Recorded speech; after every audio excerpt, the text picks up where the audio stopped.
আমি হাসনাতকে দিয়ে শুরু করি। ঢাকা বিশ্ববিদ্যালয়ের যে শিক্ষক সমিতি ক্লাউন, তাদের যে আপা,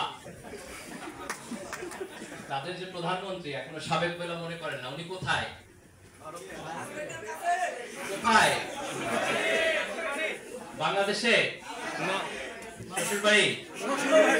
ভিসা নিয়ে গেছেন না পলাইছেন? তো উনি যদি বাংলাদেশের মুক্তিযুদ্ধের সত্যিকারের চেতনার অনুসারী হইতেন, তাহলে রাজনৈতিকভাবে পরাজয়ের পরও কোথায় থাকতেন? বাংলাদেশ। আজকে ওনার যে বাংলাদেশে থাকার মতো নৈতিক সাহস হইল না, এর মানে হইল এই যে গত 15 বছরের ফ্যাসিবাদী শাসন, এটি মূলত আমাদের দেশে ভারতীয় আধিপত্যবাদ ছিল। আজকে সবাইকে বিজয় দিবসের শুভেচ্ছা। ভারতীয় আধিপত্যবাদ মুক্ত, শোষণ মুক্ত, স্বাধীন বাংলাদেশে। কার বিজয় দিবস? বাংলাদেশের না ভারতের? বাংলাদেশের। মুক্তিযুদ্ধ কারা করছে? আমরা না ভারত? আমরা। 24-এর বিপ্লব কি আমেরিকা করে দিয়ে গেছে না আমাদের তরুণ প্রজন্ম করছে? 24-এর বিপ্লব আমাদের তরুণ প্রজন্ম করেছে। 1971 সালের মুক্তিযুদ্ধ এই দেশের আপামর জনসাধারণ করেছে। আমাদের মুক্তিযুদ্ধ ভারতের না, আমাদের বিপ্লব আমেরিকার না, ইনশাআল্লাহ। সম্মানিত ভাইরা, আজকে আমি আল্লাহ সুবহানাহু ওয়া তাআলার কাছে শুকরিয়া জ্ঞাপন করছি যে বাংলাদেশে এমন একটি রাজনৈতিক পরিস্থিতি তৈরি হয়েছে যেখানে এই দেশের মানুষ স্বাধীনভাবে, মুক্তভাবে তার মতামত প্রকাশ করতে পারছে, কথা বলতে পারছে এবং তার গণতান্ত্রিক অধিকার চর্চা করতে পারছে। আমাদের এরকম একটা বাংলাদেশ স্বপ্ন ছিল। আমি যখন ঢাকা বিশ্ববিদ্যালয়ের ছাত্র ছিলাম, তখন আমাদের এখানে গণতান্ত্রিক প্রক্রিয়া ছিল। আমরা স্বপ্ন দেখতাম যে গণতান্ত্রিক প্রক্রিয়ার মধ্য দিয়ে বাংলাদেশ এগিয়ে যাবে, কিন্তু দুঃখজনকভাবে আমরা সেই গণতন্ত্র থেকে একটি ফ্যাসিবাদের মধ্যে গিয়েছি। আজকে এই দেশের তরুণ প্রজন্মের নেতৃত্বে আমরা সেই ফ্যাসিবাদ উত্তরণ করেছি। 2000 এই ইলেকশনের আগের ইলেকশন, 2018 ইলেকশন, রাইট? 2018 ইলেকশনের পরে যখন আওয়ামী লীগের সরকার টিকে গেল, তখন এটা আমাদের গভীর আলোচনার বিষয় আসলো যে কিভাবে একটা অগণতান্ত্রিক সরকার একের পর এক নির্বাচন করে এই দেশে টিকে যাচ্ছে। আমাদের আলাপ আলোচনার মধ্যে আসলো যে বাংলাদেশে তাদের চুরি ডাকাতির মধ্য দিয়ে যদি একটি গভীর অর্থনৈতিক সংকট তৈরি না হয়, তাহলে সরকার দুর্বল হবে না। এবং এই অর্থনৈতিক সংকট না হওয়ার কারণ হচ্ছে, আপনারা দেখছেন হাজার হাজার কোটি টাকা চুরি করেছে, কিন্তু তারপরে এখানে অর্থনৈতিক সংকট ওই পরিমাণ প্রকট হয় নাই। একটা কারণ হলো যে আমাদের জনসংখ্যার একটা ডিভিডেন্ড ছিল। এই দেশে তরুণ প্রজন্মের সংখ্যা বেশি এবং তারা কর্মক্ষম। আপনি যদি এখন ইউরোপে যান, আপনি যদি জাপানে যান, তাহলে আপনি দেখবেন যে সেই ক্ষেত্রে জনগণের মধ্যে বৃদ্ধ লোকের সংখ্যা বেশি, যারা সোশ্যাল সার্ভিস, সরকারের জনগণের ট্যাক্সের টাকা থেকে তারা সাপোর্টেড। কিন্তু আমাদের দেশে একটা তরুণ প্রজন্ম বেশি ছিল। তো এটা আমাদের একসময় হতাশার কারণ ছিল, কিন্তু আলহামদুলিল্লাহ সেই তরুণ প্রজন্মের হাতেই এই ফ্যাসিবাদের পতন হয়েছে। আমার কাছে একসময় মনে হতো যে ছাত্রদের কাজ রাজনীতি করা না, ছাত্ররা পড়াশোনা করবে, রাস্তায় গিয়ে তারা যে আন্দোলন করে, সংগ্রাম করে, এটা হচ্ছে আমাদের রাজনৈতিক ব্যবস্থা সঠিকভাবে কাজ করে না বলে। কিন্তু সাম্প্রতিক সময়ে দুইটা বড় ঘটনা ঘটছে এবং যে কারণে আমি আমার পজিশন রিথিঙ্ক করতেছি। একটা ঘটনা হলো, আপনারা খেয়াল করেছেন যে ফিলিস্তিনে যে আগ্রাসন, যে অন্যায়, তার বিপরীতে আমেরিকার বিভিন্ন বিশ্ববিদ্যালয়ে তরুণ ছাত্ররা যে প্রতিবাদ করেছে, পুরো আমেরিকার জনগোষ্ঠীর মধ্যে লিবারেল বলেন, কনজারভেটিভ বলেন, কোন রাজনীতিবিদদের এই নৈতিক সাহস হয় নাই সেটা প্রতিবাদ করার। ঠিক, এই তারুণ্য প্রতিবাদ করেছে। তারা সবাই মুসলমান না, কিন্তু তারা সবাই তরুণ ছিলেন।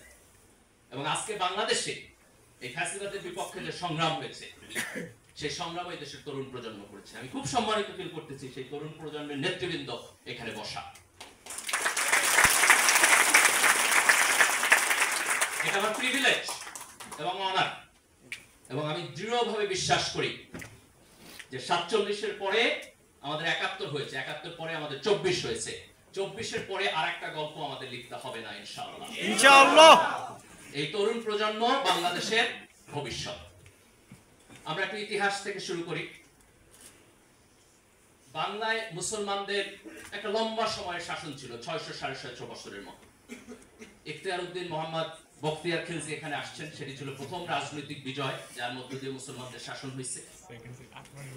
এই লম্বা শাসনের সময়ে এখানে সাম্প্রদায়িক সম্প্রীতি ছিল, সুলতানদের শাসনামল ছিল, এখানে বড় বড় পজিশনে নন মুসলিমরা ছিলেন, সরকারের উজির ছিলেন, সেনাবাহিনীর প্রধান ছিলেন।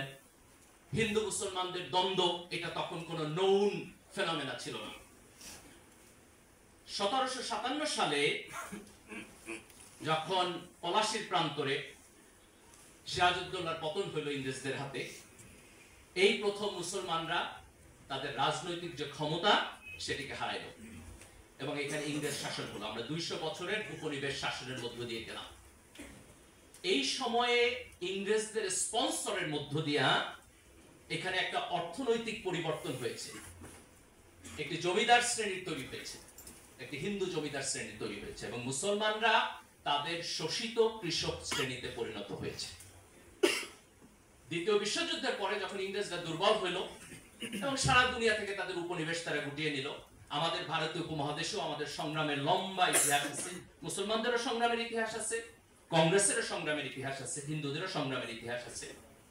1947 সালে আমরা পাকিস্তান রাষ্ট্র পেলাম, এটা আমাদের প্রথম আজাদি। 1757 সালে পতনের পরে আমাদের প্রথম মুক্তি হলো পাকিস্তান। কিন্তু দুঃখজনক হলো যে পাকিস্তান রাষ্ট্রের মধ্যে আমরা ইনসাফ পাই নাই। পাকিস্তানের মুসলমানদের মধ্যে সম্ভ্রান্ত এবং গরিব এই দুই মুসলমানের পার্থক্য হলো। আপনারা এখনো বিভিন্ন বই যদি পড়েন আগে দেখবেন যে লেখকের নামের পরিচিতিতে লেখা যে অত্যন্ত সম্ভ্রান্ত মুসলিম পরিবারে ওনার জন্ম হয়েছে। তো অসম্ভ্রান্ত কে ভাই? সম্ভ্রান্তের সংজ্ঞা কি? অসম্ভ্রান্ত কে? পশ্চিম পাকিস্তান যারা শাসন করছে তারা মনে করত যে পূর্ব পাকিস্তানের মুসলমান যারা চাষা ভুষা, যারা কৃষক, এই কৃষকের সন্তানরা যথেষ্ট পরিমাণ এলিট না। পূর্ব পাকিস্তান থেকে যারা মুসলিম লীগের রাজনীতি করত তারাও এই দেশের সংখ্যাগরিষ্ঠ মুসলমানদেরকে রিপ্রেজেন্ট করে না। আমাদের ধর্ম এক, কিন্তু অর্থনৈতিক ক্লাসের পার্থক্যের কারণে আমরা সেখানে ইনসাফ পাই নাই। ইনসাফ না পাওয়ার কারণে এই দেশের সংখ্যাগরিষ্ঠ মুসলমান 1971 সালে তাদের বিপক্ষে যুদ্ধ করেছে। 1970 সালের যে নির্বাচন, আওয়ামী লীগের এজেন্ডার মধ্যে বাংলাদেশের স্বাধীনতা ছিল না। আওয়ামী লীগ স্বাধীনতা চাইছে না স্বায়ত্তশাসন চাইছে? স্বায়ত্তশাসন। 25শে মার্চে যখন এখানে সেনাবাহিনী ডিপ্লয় হয়েছে, শেখ মুজিবুর রহমান কি স্বাধীনতার ঘোষণা দিয়ে গেছেন? দেন নাই। তাহলে আওয়ামী লীগের যে রাজনীতি 1970 পর্যন্ত ছিল সেটি ছিল 6 দফার রাজনীতি, সেটি ছিল স্বায়ত্তশাসনের রাজনীতি। কিন্তু 25শে মার্চে যখন এখানে সেনাবাহিনী ডিপ্লয় হলো এবং 70-এর গণতান্ত্রিক নির্বাচনে আওয়ামী লীগ জয়লাভ করেছে, কিন্তু সেই সংসদে আওয়ামী লীগের হাতে ক্ষমতা দেওয়া হলো না। এই দেশের মানুষ এই বেইনসাফির প্রতিবাদ করেছে। কিন্তু আমাদের সামনে প্রশ্ন ছিল যে মুক্তিযুদ্ধ যখন শুরু হয়েছে তখন আমরা এই মুক্তিযুদ্ধে জয়লাভ করতে পারবো কিনা। ভারতের সহায়তা নিয়ে যদি মুক্তিযুদ্ধে জয়লাভ করি তাহলে এই দেশ স্বাধীনভাবে টিকবে কিনা। এই কোশ্চেনের মেরিট আছে না নাই? এই দেশের উপর ভারতীয় আধিপত্যবাদ হয়েছে না হয় নাই? আমাদের দুইটা অপশন ছিল। একটা অপশন যে ঠিক আছে আমরা পাকিস্তানের বেইনসাফির মধ্যে থাকবো ভারতের আধিপত্যবাদের ভয়ে। রাজনীতিবিদদের মধ্যে কেউ কেউ এটাকে রাইট মনে করেছেন, কিন্তু এই দেশের সংখ্যাগরিষ্ঠ জনগণ, এই দেশের তরুণ জনগণ, তারা পাকিস্তানের বিপক্ষেও যুদ্ধ করতে চাইছে, ভারতের আধিপত্যবাদের বিপক্ষেও যুদ্ধ করতে চেয়েছে। এই কারণে আমাদের সংগ্রাম 71-এ শেষ হয় নাই। আমাদের সংগ্রাম 24-এ এসে ভারত এবং পাকিস্তান উভয়ের আধিপত্যবাদের বিপক্ষে দাঁড়িয়ে আমরা সত্যিকারের বাংলাদেশী হয়ে উঠেছি। 71-এর মুক্তিযুদ্ধ ইসলামের বিপক্ষে হয় নাই। শামসুর রহমান তো সেকুলার কবি, উনিও তো লিখছেন যে স্বাধীনতা তুমি পিতার উদার জায়নামাজের কোমল জমি। এই দেশের মুক্তিযোদ্ধারা মুক্তিযুদ্ধ করছে, নামাজ পড়ছে। এই দেশের মুক্তিযোদ্ধারা মুক্তিযুদ্ধ করছে, আল্লাহর কাছে বিজয়ের জন্য প্রার্থনা করছে, দোয়া করছে। কিন্তু স্বাধীনতার পরে এই দেশে আওয়ামী লীগ, শেখ পরিবার কিছু বাম রাজনীতিবিদ তারা মুক্তিযুদ্ধের ইতিহাসকে মনোপলি করেছে। ৭২-এর সংবিধানে তারা সেকুলারিজম আছে। ৭০-এর নির্বাচনে আওয়ামী লীগের যে ৬ দফা কর্মসূচি, আওয়ামী লীগের যে নির্বাচনী ইশতেহার, আওয়ামী লীগের যে নির্বাচনী প্রচারণা, তার কোথাও সেকুলারিজম শব্দ আপনি 1000 বার খুঁজলেও পাবেন না। তাহলে ৭২-এর সংবিধানে সেকুলারিজম আসলো কোথা থেকে? ৭২-এর সংবিধানে সমাজতন্ত্র আসছে। আওয়ামী লীগ কিছু কিছু জায়গায় সমাজতন্ত্র বলছে, কিন্তু সেটা বলছে সামাজিক ন্যায় বিচার অর্থে, অর্থনৈতিক ন্যায় বিচার অর্থে। তাহলে ৭২-এর সংবিধানে তারা যেভাবে সমাজতন্ত্র লিখেছে সেটিও মুক্তিযুদ্ধের চেতনা ছিল না। বাঙালি জাতীয়তাবাদ তো ছিলই না। এই দেশে তো শুধু বাঙালিরা বসবাস করে না, পশ্চিমবঙ্গের বাঙালি এবং বাংলাদেশের বাঙালি, তাদের দুইজনের রাজনৈতিক অভিমুখ কি এক? তাদের রাজনৈতিক চিন্তা এক? তাহলে বাঙালি জাতীয়তাবাদ আমার আদর্শ কিভাবে হয়? তাহলে ধর্মনিরপেক্ষতা আমার আদর্শ না, সমাজতন্ত্র আমার আদর্শ না, বাঙালি জাতীয়তাবাদ আমার আদর্শ না, কিন্তু আমার সংবিধানে তার সবকিছুই আসছে। তারা আওয়ামী লীগ সর্বপ্রথম ৭২-এর সংবিধানের মধ্য দিয়ে এই মনোপলি করেছে। তারপরে ৭৫-এ তারা গণতন্ত্র থেকে সরাসরি চলে গেল এক দল, এক দেশ, এক নেতা বাকশালে। দেখেন এটা কত বড় আইরনি। ১৯৭০ সালের নির্বাচনে, গণতান্ত্রিক নির্বাচনে আওয়ামী লীগ জিতলো। সেই নির্বাচনের ফলাফল পশ্চিম পাকিস্তান মানল না বলে আমরা মুক্তিযুদ্ধ করলাম। আর সেই মুক্তিযুদ্ধের মধ্য দিয়ে যে সরকার হইল, সেই মুক্তিযুদ্ধের যিনি নেতৃত্ব দিলেন সেই শেখ মুজিব ১৯৭৫ সালে সেই গণতন্ত্রকে বাদ দিয়ে উনি বাকশাল প্রতিষ্ঠা করলেন। এটা আমাদের জাতিগত শেম, এটা আমাদের জাতিগত শেম ১৯৭৫ সালে যেটি হয়েছে। কিন্তু ইতিহাসের পরিক্রমা উনি বাকশাল কন্টিনিউ করতে পারলেন না। ওনার এই যে ঐতিহাসিক আকাঙ্ক্ষা, এই অসমাপ্ত আকাঙ্ক্ষাকে কন্টিনিউ করলেন তার মেয়ে। আমার একটা আফসোস যে শেখ মুজিবুর রহমানের প্রতি ৭৫-এর যে বাকশাল, এটার কারণে ওনার সমালোচনা আছে, কিন্তু ওনার প্রতি আমার শ্রদ্ধাও আছে। উনি মুক্তিযুদ্ধের নেতৃত্ব দিচ্ছেন। উনি যদি বাকশাল করে এই দেশ ১০ বছর শাসন করতেন, তাও আমার একটু আফসোস কম থাকতো যে না, ওনার একটা ক্রেডিট আছে। কিন্তু ওনার মেয়ে এসে এই দেশে ১৫ বছর ফ্যাসিবাদ কেন করে? ওনার তো কোনো কন্ট্রিবিউশন নেই। মুক্তিযুদ্ধের সময় শেখ হাসিনা কই ছিলেন? ওনার তো কন্ট্রিবিউশন নেই, কিন্তু উনি এই দেশে ১৫ বছরের ফ্যাসিবাদী শাসন করলেন। এবং আওয়ামী লীগের এই ফ্যাসিবাদী শাসনের পিছনে সবচেয়ে বড় যে জিনিসটা ওনারা ব্যবহার করলেন সেটি হলো মুক্তিযুদ্ধের চেতনা ইন্ডাস্ট্রি। ১৯৭১ সালের মুক্তিযুদ্ধ হয়েছে ৭০-এর নির্বাচনের গণতন্ত্র না মানার কারণে। তাহলে গণতন্ত্রের চাইতে মুক্তিযুদ্ধের বড় কোনো চেতনা আছে? তাহলে হাসিনা যে ৩টা ইলেকশন চুরি করলেন, এটা কেমন করে মুক্তিযুদ্ধের চেতনা হয়? আপনি ১৯৭০ সালের নির্বাচনে শেখ মুজিবের বক্তব্য পড়েন, ওনার বক্তব্যের 75% হইল যে পূর্ব পাকিস্তানে কেন অর্থনৈতিক বৈষম্যের শিকার হইতেছে, কেন পশ্চিম পাকিস্তান এখানে ইনসাফ করতেছে না।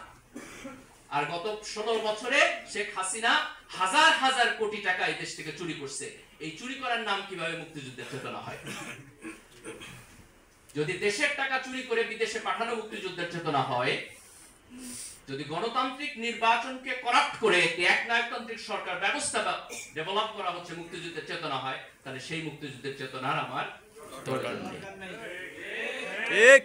আমরা ২৪-এর বিপ্লবের মধ্য দিয়ে এই দেশের তরুণ প্রজন্ম যেটি অর্জন করেছে সেটি হলো যে ফ্যাসিবাদ এই দেশে টিকবে না। আমাদের গর্ব করা উচিত। আপনি আজকে মিডল ইস্টে তাকায় দেখেন, এক একটা দেশে ৫০ বছরের এক নায়ক চলতেছে, কিন্তু আমাদের দেশে শেখ হাসিনা একটা লম্বা সময় থাকছে, কিন্তু ১৫ বছর পরে আমরা তাদেরকে বিদায় করেছি। তারা থাকতে পারে নাই। আমরা গণতান্ত্রিক সরকার ব্যবস্থায় প্রত্যাবর্তন করেছি এবং ইনশাআল্লাহ এই গণতন্ত্রকে আমরা সামনের দিকে এগিয়ে নিয়ে যাব।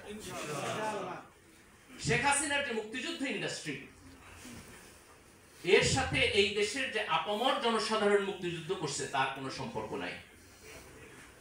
মুক্তিযুদ্ধের যে সত্যিকারের চেতনা, তার কোনো সম্পর্ক নেই। মুক্তিযুদ্ধের চেতনা হলো আপনি সৎ থাকবেন, মুক্তিযুদ্ধের চেতনা হলো আপনি গণতন্ত্র মানবেন, মুক্তিযুদ্ধের চেতনা হলো আপনি সরকারে যাবেন কিন্তু ভোটে যদি হারেন ভদ্রলোকের মতো ক্ষমতা ছেড়ে দিবেন। মুক্তিযুদ্ধের চেতনা হলো আপনি আপনার সন্তানকে যখন বিশ্ববিদ্যালয়ে পাঠাবেন সেখানে নোংরা ছাত্র রাজনীতি থাকবে না, সিট পলিটিক্স থাকবে না, একজনকে আপনি শারীরিকভাবে নির্যাতন করতে পারবেন না, একজন ছাত্রকে আপনি বুলিং করতে পারবেন না। মুক্তিযুদ্ধের চেতনা হলো আমার সন্তান এই রকম এডুকেশন সিস্টেম পাবে যেন সে বিশ্বের গ্লোবাল মার্কেটে গিয়ে কম্পিটিশন করতে পারে। ঠিক 24-এর বিপ্লবের যে চেতনা সেটি মূলত মুক্তিযুদ্ধকে আওয়ামী লীগের যে দলীয়করণ এবং চেতনা ইন্ডাস্ট্রি তার থেকে মুক্তি দিয়ে এই দেশের জনসাধারণের কাছে ফিরিয়ে দিয়ে গেছে। ঠিক 24 এবং 71-এর মধ্যে কোনো কনফ্লিক্ট নাই। যারা 24-এর চেতনার সাথে 71-এর কনফ্লিক্ট অনুভব করেন তারা মূলত অগণতান্ত্রিক শক্তি, ঠিক তারা ফ্যাসিবাদী শক্তি, ঠিক তারা মুক্তিযুদ্ধের চেতনা বিক্রি করতে চায়, ঠিক এবং এই দেশে তাদের মুক্তিযুদ্ধের চেতনার $মিলিয়ন ইন্ডাস্ট্রি আছে। এই ইন্ডাস্ট্রির প্রফিটে টান পড়ছে বলে তারা আজকে 24-এর চেতনার প্রতিবাদ করে। কিন্তু এই দেশের আপামর জনসাধারণ যারা 1947 সালে ভারতের সাথে যাইতে চায় নাই, 1971 সালে যারা পাকিস্তানের সাথে থাকতে চায় নাই এবং 2024 সালে যারা একটা ফ্যাসিবাদী সিস্টেমের মধ্যে থাকতে চায় নাই, এই সকল চেতনার মধ্যে কোনো কন্ট্রাডিকশন নাই, কোনো কনফ্লিক্ট নাই। আমরা একটি সুস্থ, সুন্দর, গণতান্ত্রিক, মানবিক এবং ইনসাফপূর্ণ সমাজ এখানে চাই। এবং আজকের তরুণ প্রজন্ম তার নিজের বুকের রক্ত দিয়ে, সাহস দিয়ে যে রাজনৈতিক আন্দোলন এবং সংগ্রাম এবং গণ অভ্যুত্থানের মধ্য দিয়ে এটি তৈরি করেছে, আমরা বিশ্বাস করি যে আগামী দিনে বাংলাদেশ এই অক্ষপথে থাকবে, এই কক্ষপথ থেকে বাংলাদেশ বিচ্যুত হবে না ইনশাআল্লাহ। এবং তরুণদের এই ভূমিকা পালন করতে হবে। রাজনীতিতে কোনো ফ্রি ব্রেড এন্ড বাটার নাই।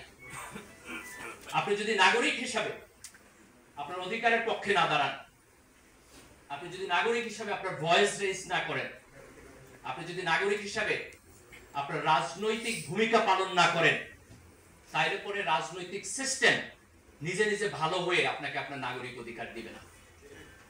আগামী দিনে আমাদেরকে সতর্ক থাকতে হবে এবং নিজের রাজনৈতিক অধিকারকে খুব স্পষ্টভাবে গণতান্ত্রিক প্রক্রিয়ার মধ্য দিয়ে আমাদের রিপ্রেজেন্টেশন নিশ্চিত করতে হবে। আগামী নির্বাচন আমরা আশা করতেছি সুষ্ঠু হবে। তরুণ প্রজন্মের দায়িত্ব হলো সৎ, দেশপ্রেমিক এবং যোগ্য ব্যক্তিকে ভোট দেয়া। মার্কা দেখে ভোট দেওয়ার দিন বাংলাদেশে শেষ হওয়া উচিত। আপনি কলা গাছ দাঁড় করায় দিবেন আর আমি ভোট দিব, আমার এই এলিজেন্সের মধ্য দিয়ে এই দেশের রাজনৈতিক ইত্রামি চলবে।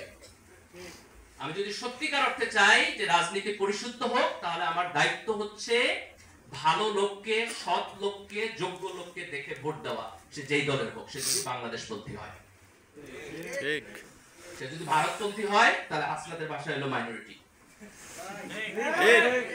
কিন্তু সে যদি বাংলাদেশপন্থী হয় তাহলে আমার দায়িত্ব হচ্ছে সৎ এবং যোগ্য ব্যক্তিকে ভোট দেওয়া। বাঙালি মুসলমানের এখানে যে ইতিহাস, সেই ইতিহাসে হিন্দুদের সাথে আমাদের কনফ্লিক্টের ইতিহাস আছে। ব্রিটিশদের সময়ে এখানে আমরা হিন্দু জমিদারদের হাতে এই দেশের সংখ্যাগরিষ্ঠ মুসলমান নির্যাতিত হয়েছে। কিন্তু তার মানে এই না যে 1971 সালে যখন আমাদের রাষ্ট্র হলো, এই রাষ্ট্রের মধ্যে যারা বসবাস করে আজকে সেই হিন্দুরা সেই 1757-1857 সালের হিন্দুদের রিপ্রেজেন্টেটিভ না।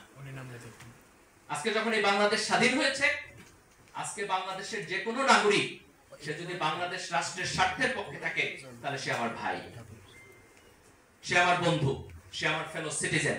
আমি তার অধিকারের পক্ষে দাঁড়াবো, সে আমার অধিকারের পক্ষে দাঁড়াবে। ধর্মের ভিত্তিতে, জাতীয়তার ভিত্তিতে, এথনিসিটির ভিত্তিতে আমরা এইখানে কোনো মেজরিটি মাইনরিটি ভাগাভাগি করতে চাই না। আমরা খুব স্পষ্টভাবে এটা বলতে চাই যে আমাদের ইসলামী মূল্যবোধের প্রতি গভীর শ্রদ্ধা আছে, কিন্তু আমরা সাম্প্রদায়িক না। আমাদের ইসলামিক মূল্যবোধের প্রতি গভীর শ্রদ্ধা আছে। আমরা এই দেশকে এমন ভাবে তৈরি করতে চাই যেখানে মানুষের ধর্মীয় মূল্যবোধ থাকবে, মানুষের মোরালিটি তার ধর্মের আন্ডারস্ট্যান্ডিং থেকে আসবে, কিন্তু ধর্মীয় হানাহানি থাকবে না। এখানে সাম্প্রদায়িক সম্প্রীতি থাকবে। আমাদের সেকুলারিজমের প্রয়োজন নাই। যেই সেকুলারিজম ইসলামোফোবিয়া তৈরি করে, সেই সেকুলারিজম আমরা বাংলাদেশে চাই না। ঠিক। আজকে ঢাকা বিশ্ববিদ্যালয়ের ছাত্র যারা আছেন তাদের অভিজ্ঞতা আছে। আপনি যদি মাদ্রাসার ছাত্র হন, মাদ্রাসা থেকে পড়ে আসেন, আলিম করে আসেন, তাহলে আপনি বিশ্ববিদ্যালয়ে এসে ডিসক্রিমিনেশনের শিকার হন। ঠিক। আমার পূর্বপুরুষরা এই কারণে মুক্তিযুদ্ধ করে নাই যে আমার দাড়ি থাকলে টুপি থাকলে আমি বিশ্ববিদ্যালয়ে এসে ডিসক্রিমিনেশনের শিকার হব। আমাদের বিশ্ববিদ্যালয়ে কিছু কুলাঙ্গার শিক্ষক আছে, মাঝে মধ্যে তাদেরকে বলতে দেখবেন, বলে ঢাকা বিশ্ববিদ্যালয় মাদ্রাসা হয়ে গেছে। তো সুবহানাল্লাহ, আলহামদুলিল্লাহ, হলে তো ভালো হয়েছে। বিশ্ববিদ্যালয়ের ভর্তি পরীক্ষায় মাদ্রাসা থেকে আসলে তারা বলে যে ছাত্রকে নেওয়া হবে না। কি হয়েছে? সে মাদ্রাসায় পড়ে আসে নাই, হয় ইংরেজি ভালো পড়ে না ইত্যাদি। আরে ভাই, তুমি তো ভর্তি পরীক্ষা নিতেছো, সে যদি ইনকম্পিটেন্ট হয় তাহলে তো তোমার ভর্তি পরীক্ষাই ফেল করবে। সে যদি ভর্তি পরীক্ষায় পাশ করেই আসে তাহলে তার যোগ্যতা নিয়ে তো তোমার প্রশ্ন করার কোনো প্রয়োজন নেই। আমরা এমন একটা বিশ্ববিদ্যালয় চাই যেখানে বাঙালি মুসলমান কৃষকের সন্তানরা ডিসক্রিমিনেশনের শিকার হবে না। আমরা মনে করি ঢাকা বিশ্ববিদ্যালয়ের যে সমস্ত সাবজেক্ট ইভেন কওমি মাদ্রাসার সিলেবাসের সাথে মিলে তাদেরকে বিশ্ববিদ্যালয়ে ভর্তির সুযোগ দেওয়া উচিত। আপনি তার সিলেবাস দেখেন, একটা এক্সপার্ট কমিটি সেটাকে ইভালুয়েট করুক এবং তারা যদি মনে করে তার যথেষ্ট প্রি রিকোয়ারমেন্ট আছে তাহলে সেখানে সে ভর্তি হবে। বহু বিশ্ববিদ্যালয় আছে, আপনার যদি প্রি রিকোয়ারমেন্টে ঘাটতি থাকে তাহলে সে সাজেস্ট করবে আপনার 2টা কোর্স বেশি নিতে হবে, আপনার 4টা কোর্স বেশি নিতে হবে। আপনি বিদেশি বিশ্ববিদ্যালয়ে যান, আপনি ডিসক্রিমিনেশনের শিকার হবেন না। এরা এত বেশি প্রগতিশীল হয়ে গেছে যে আমাদের এখানে আপনি ডিসক্রিমিনেশনের শিকার হবেন। এই ইসলামোফোবিয়া তৈরি করার যে সেকুলারিজম, আমরা সেই সেকুলারিজমকে আজকে প্রত্যাখ্যান করি। কিন্তু আমরা বাংলাদেশকে একটি অসাম্প্রদায়িক বাংলাদেশ, যেখানে মুসলমান, হিন্দু, বৌদ্ধ, খ্রিস্টান, বাঙালি, পাহাড়ি সবাই তার নাগরিক অধিকার নিয়ে এখানে থাকবে। তার নাগরিক অধিকারের মধ্যে কোনো কাটছাট হবে না। সে যদি বাংলাদেশের নাগরিক হয় তাহলে তার পরিপূর্ণ নাগরিক অধিকার থাকবে। আজকে দেখেন, গত সরকারের সময়ে বিএনপি এবং জামাত তাদের নেতা এবং কর্মীরা নির্যাতিত হয়েছে। আজকে যখন হাসিনা সরকারের পতন হয়েছে আমরা মুক্তির আনন্দ বুঝতেছি। কিন্তু আপনি যদি সৎ হন আপনার অভিজ্ঞতার প্রতি, তাহলে আপনার দায়িত্ব হচ্ছে এই মুক্তির আনন্দ এই দেশের প্রত্যেকটি নাগরিকের জন্য নিশ্চিত করা। সে আপনার দলের হইতে পারে, সে আপনার দলের নাও হইতে পারে, সে যদি আমার নাগরিক হয়, সে যদি আল্লাহর বান্দা হয়, সে যদি মানুষ হয়, তাহলে তার নাগরিকের অধিকারের পক্ষে দাঁড়ানো আমার দায়িত্ব। দেখেন, আল্লাহ রাসূল যখন মক্কা থেকে মদিনায় গেছেন, উনি মদিনার বিভিন্ন গোত্রের সাথে চুক্তি করেছেন। তার সব গোত্র মুসলমান ছিল না এবং তার চুক্তি হয়েছে যে আমি আক্রান্ত হলে তুমি আমাকে সাহায্য করবা, তুমি আক্রান্ত হলে আমি তোমাকে সাহায্য করব। তাহলে একজন নন মুসলিম যে আল্লাহ রাসূলের সাথে চুক্তিবদ্ধ, সে যদি আক্রান্ত হয়, আল্লাহ রাসূল তার সাহায্যে যুদ্ধ করতে যাবে, সেই যুদ্ধ কি জিহাদ হবে না? হবে। সেই যুদ্ধে যদি মারা যায় শাহাদাত হবে না? হবে। কিন্তু এই শাহাদাত তো ধর্ম প্রতিষ্ঠার জন্য হয় না, এটা হইছে ওয়াদা রক্ষা করার জন্য। ওয়াদা আমার ধর্মের পার্ট না পার্ট না? পার্ট। তাহলে আজকে রাষ্ট্রের নাগরিক হিসাবে আমি যখন একটা সংবিধানের মধ্যে একটা সিস্টেম তৈরি করতেছি, তখন আমি সকল নাগরিকের জন্য তার নাগরিক অধিকারের নিশ্চয়তা দিতেছি। আমি তার ধর্মের উপর ভিত্তি করে পার্থক্য করতেছি না, তার বর্ণের উপর ভিত্তি করে পার্থক্য করতেছি না, তার এথনিসিটির উপর ভিত্তি করে পার্থক্য করতেছি না। কিন্তু আমার রাষ্ট্রের সুনির্দিষ্ট আদর্শ থাকবে, ইডিওলজি থাকবে। মুসলমানরা তাদের ধর্ম থেকে তার নৈতিক যে মোটিভেশন সেটি নেবে, তিনি হিন্দু ধর্ম থেকে তার মোটিভেশন নেবেন, এবং আমরা একটি সাম্প্রদায়িক সম্প্রীতির মধ্য দিয়ে সবাই মিলে আমরা বাংলাদেশী হয়ে উঠব। এটি হচ্ছে আমাদের আগামী দিনের রাজনৈতিক অঙ্গীকার। আজকে আমি ঢাকা বিশ্ববিদ্যালয় শিবিরকে খুব স্পেসিফিকলি ধন্যবাদ দিতে চাই। আমি যখন বিশ্ববিদ্যালয়ের দায়িত্বশীল ছিলাম আজকে থেকে প্রায় 15-16 বছর আগে, কিন্তু আলহামদুলিল্লাহ আজকে ঢাকা বিশ্ববিদ্যালয়ে যারা নেতৃত্ব দিতেছে তাদেরকে দেখলে আমার সেই পুরাতন দিনের কথা মনে হয়। এই জুলাইয়ের বিপ্লবে তারা যে গৌরবজনক ভূমিকা পালন করছে, আমি আশা করব যে আগামী দিনে ইনশাআল্লাহ তারা জাতিকে নেতৃত্ব দেওয়ার ভূমিকা পালন করবে ইনশাআল্লাহ।